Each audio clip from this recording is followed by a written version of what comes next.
Leafs are proud to select from the Oshawa Generals, Jeff Ware. It was just what Jeff Ware wanted to hear. Toronto is home, and the chance to play at home was a childhood dream come true.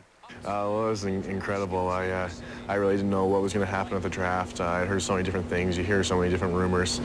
So I really went in expecting anything to happen. And once I heard my name picked by the Leafs, it was just an incredible feeling, a feeling of relief and just complete excitement. Especially considering the Leafs could have taken European sensation Peter Sikora, but plan A was to pick a defenseman. Well, we had a lot of lively discussion on that in our meetings prior to the draft. You know, Sikora obviously initially is going to show a lot more in that he's playing in the NHL, but we were quite aware of that in view of the fact that we felt that drafting Jeff would be a project and he would be at least 3 years away from the NHL.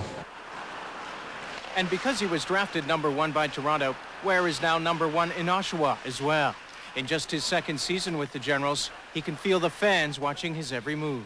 Being drafted in the NHL, I guess you're more on the spotlight, and everyone kind of has heard your name, and so they kind of watch you, and I guess your flaws and your strengths are come more in the open. So whatever happens, they really notice. So does his coach, and so far Stan Butler likes what he sees. Despite criticism to the contrary, Butler believes Ware has lived up to advanced billing. You know, he's already doubled his points, and there's still a third of the season to go, and he's our leader on our team. He's our captain, and he's showing real good leadership qualities. He plays a very physical brand of hockey, and I think his offensive skills are improving. They have to if he hopes to make an impact in the pros. As Kenny Janssen discovered, teams expect first-round picks to contribute both offensively and defensively from the start. First of all, I think you get more pressure because you're first round and you're supposed to be good when you're coming in, but I think you have to play his own style and find a way to get good in the games and find a way to play.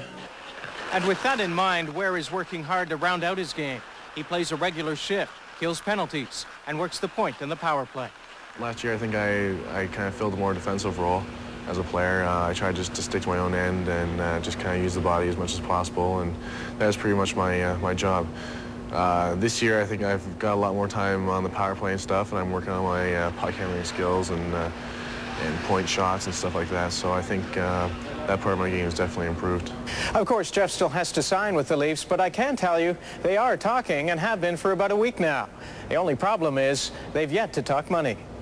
That's because it's hard to gauge the new market for a mid-first-round pick. While the 10th pick, Radek Dvorak, signed for $700,000, the 16th pick, Martin Biron, signed a 3-year deal for just under $500,000 a season. Well, I don't know what he's worth. You know, that'll be negotiated. Bill Waters handles that, but there will be a two-way contract because he may very well have to spend at least 1 year in the American Hockey League before he's ready to play in the NHL.